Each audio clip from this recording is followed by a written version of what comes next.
మీకో భయంకరమైన నిజం చెబుతాను. బ్రిటన్లో అతడు లక్షాధికారి, పందుల్ని పెంచేవాడు. వాటికి ఏం పెట్టేవాడో తెలుసా? మనుషుల రక్త మాంసాలు. డబ్బులు డ్రగ్స్ ఆశ చూపి సెక్స్ వర్కర్లను పందుల ఫారానికి పిలిచేవాడు. వారిని అక్కడే చంపేసేవాడు. అలా 50 మంది రాబర్ట్ పిక్టన్ చేతిలో బలైపోయారు. పందుల పేగులు కొవ్వులతో అమ్మాయిల శరీర భాగాల్ని కూడా కలిపి దగ్గరలోని ఓ ప్లాంట్కు అమ్మేసేవాడు. ఆ ప్లాంట్ లిప్స్టిక్లు, షాంపూలు, సబ్బులు తయారు చేసేది. ఈ కేసులో పిక్టన్కు కోర్టు మరణశిక్ష విధించింది. ఇలాంటి వాళ్లతో అప్రమత్తంగా ఉండాలని సూచిస్తూ ఇవాల్టి ఎపిసోడ్లోకి ఎంటర్ అయిపోదాం.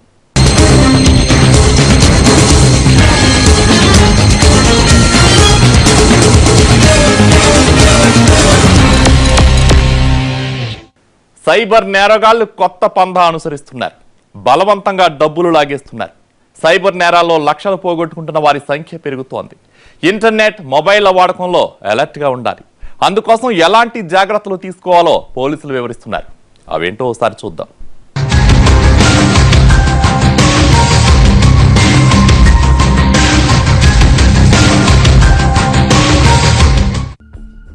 ఆన్లైన్ దోపిడీలో ఆరితేరుతున్న హ్యాకర్లు, పోలీసులకే సవాళ్లు విసురుతున్న కేటుగాళ్లు, ఆఫర్లు చూపిస్తూ లక్షలు దోచేస్తున్నారు. వ్యక్తిగత సమాచారం ఇచ్చామా హ్యాక్ అయినట్లే. ఈ మధ్య హైదరాబాద్ లోని ఓ కంపెనీ ఎండీ రోజులాగే తన ల్యాప్టాప్ తెరిచాడు. అందులో ఓ మెసేజ్ కనిపించింది. నీ ల్యాప్టాప్ బ్లాక్ అయింది, అది పనిచేయాలంటే $1000 చెల్లించు అని. ఏం చేయాలో అర్థం కాలేదు ఆయనకు. రీఫ్రెష్ చేశాడు, రీస్టార్ట్ చేశాడు. మళ్లీ అదే మెసేజ్ కనిపించింది. కీబోర్డ్లో ఏ మీట నొక్కినా ప్రయోజనం శూన్యం. ఈ మధ్య ఇలాంటి కేసులు ఎక్కువయ్యాయి.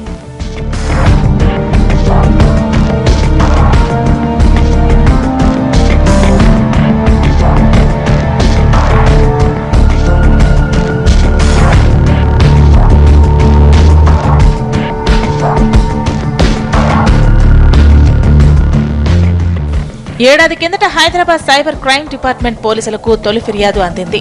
అప్పట్లో వాళ్లు దాన్ని తేలిగ్గా తీసుకున్నారు. రాను ఇలాంటి కేసుల బాధితులు ఎక్కువయ్యారు.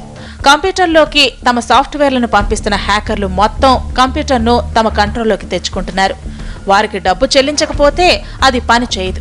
ఇక దాన్ని చెత్తబుట్టలో పడేయాల్సిందే. కంప్యూటర్లు ఎలా హ్యాక్ అవుతున్నాయి? పాస్వర్డ్స్ హ్యాకర్లకు ఎలా తెలుస్తున్నాయి? తేలికైన పాస్వర్డ్స్ పెట్టుకునే వారికి హ్యాకర్లు టార్గెట్ చేస్తున్నారు. ఇంటర్నెట్ వాడకం పెరిగింది. మొబైళ్లలోనూ నెట్ వాడకం ఎక్కువైంది. రోజు కొత్త యాప్లు, వెబ్సైట్లు వస్తున్నాయి. అవి మన నుంచి వ్యక్తిగత సమాచారాన్ని తీసుకుంటున్నాయి.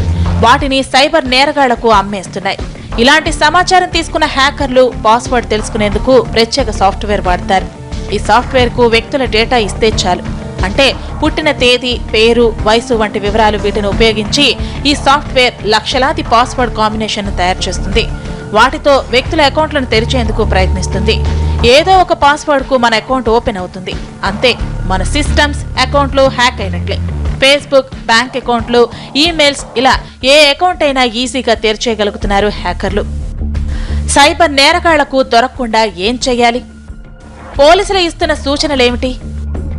ఎట్టి పరిస్థితుల్లో 10 క్యారెక్టర్ల కంటే చిన్న పాస్వర్డ్ పెట్టుకోవద్దు. పాస్వర్డ్లో ఇంగ్లీష్ లెటర్స్, నెంబర్లు, ప్రత్యేక గుర్తులు అన్నీ కలగలిపి ఉండాలి. ఏ 2 అకౌంట్లకు ఒకే పాస్వర్డ్ పెట్టుకోవద్దు. ప్రతి నెలకోసారైనా పాస్వర్డ్ మార్చేస్తూ ఉండాలి. ఎట్టి పరిస్థితుల్లో .exe అనే ఎక్స్టెన్షన్ ఉన్న ఫైళ్లను డౌన్లోడ్ చేయవద్దు.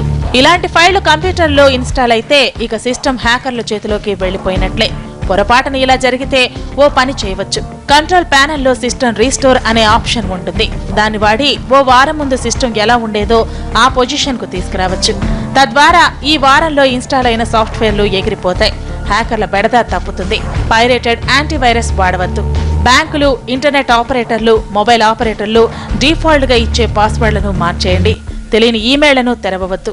ఫ్రీ టాక్ టైమ్ అంటూ ఆఫర్లు ప్రకటించే మొబైల్ యాప్లను డౌన్లోడ్ చేయవద్దు. డెబిట్ లేదా క్రెడిట్ కార్డుల వెనుక ఉండే 3 అంకెల CVC నెంబర్ను చెరిపేయండి. దాన్ని ఎక్కడైనా వేరే చోట రాసుకుని దాచుకోండి. ఇలాంటి జాగ్రత్తలు తీసుకుంటే సైబర్ ఉచ్చులో పడకుండా తప్పించుకోవచ్చంటున్నారు పోలీసులు.